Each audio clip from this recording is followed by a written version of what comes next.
So in the before times, like I like to call the time before the pandemic, more than a year ago, a runny nose simply just meant spring was in the air, right? Well, life since COVID has become more complicated, and now a sneeze or a cough gets everybody's attention. People drop, run away from you.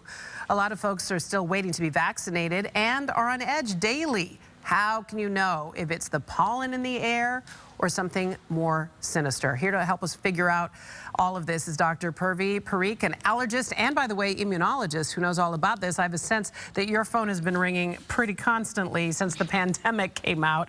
And in fact, I was actually just thinking about this, Dr. Parikh. Last year, I mean, essentially, when we first knew of the pandemic and the lockdown started was last spring, right around this time of year. And I'm sure you had all sorts of people freaking out. Yeah, it's been a challenging year for sure, and has kept me very busy. It sure has. But you're probably the best person to talk to about this, because not only are you an allergist, but you're an immunologist. So you very well know what COVID symptoms look like in an adult or in a child. Okay, let's start with allergies first of all. They don't come on suddenly, right? You'll start feeling the symptoms gradually. Yes, that's absolutely true. Usually allergies will gradually come on, whereas the virus will all of a sudden you might wake up feeling very, very ill. And usually, with allergies, you won't have been around somebody that was necessarily sick, but with the virus, you may be able to link it to someone that you were recently around that was suffering with the same thing.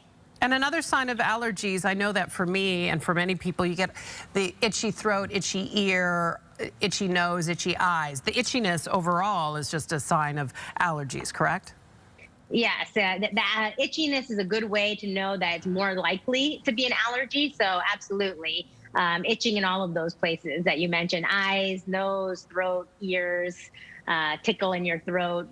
Those are all telltale allergy signs. And I suppose if you took an antihistamine, that would also point you to the fact that that was an allergic reaction to seasonal allergies, because it would clear it up. Yes, antihistamine is a good telltale sign.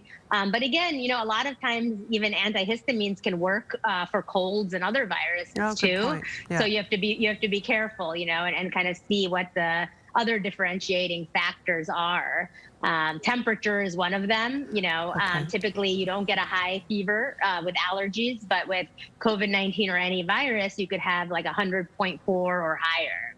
What other symptoms can you discern from just the way your patients report to you about symptoms they're having? Right. So some things that are very unique to COVID-19 are, loss of smell and taste. We don't usually see that with allergies. The other thing is the body aches, muscle aches, joint pains. That's more unique to COVID-19. And then a lot of the stomach issues. So nausea, vomiting, diarrhea. We don't usually see that with allergies. But the problem is where it's confusing that a lot of things are identical, So what are the things, what are the symptoms they share?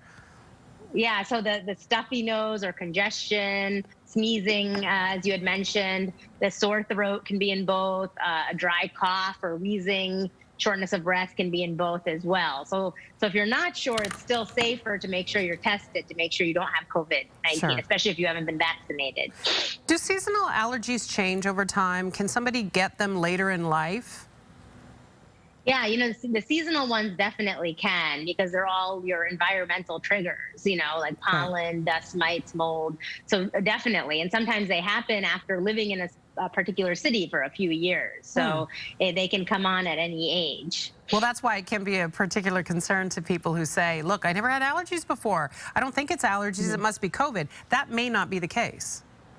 Right, absolutely, because you may not have had it the year before, or you had it very mild, and now this year you're really feeling it more so. Also with global warming, actually, allergy seasons are getting worse too. So there's more pollen and for longer periods of time. Are there better remedies out there for people that are really struggling with seasonal allergies? Yeah, a lot of the over-the-counter medications are great, like antihistamines, the pills, but there's also antihistamine eye drops, and there's certain nasal sprays that are good for allergy sufferers too, like Flonase or Nasacort, steroid nasal sprays. But if you're still struggling or if you're having any breathing issues, you should go and see a physician because you want to make sure you're treating yourself properly. Absolutely. And again, if you're getting any of the other more intense symptoms, obviously you need to get tested and seek further COVID assistance, things like the loss of smell and taste, a high fever, the body aches, etc. Dr. Parikh, this was a topic that certainly in our Good Day LA team, we all were very interested to find out because so many of us have been sneezing up a storm with seasonal allergies. Thanks for making time for us today. No, thank you for having me. All right.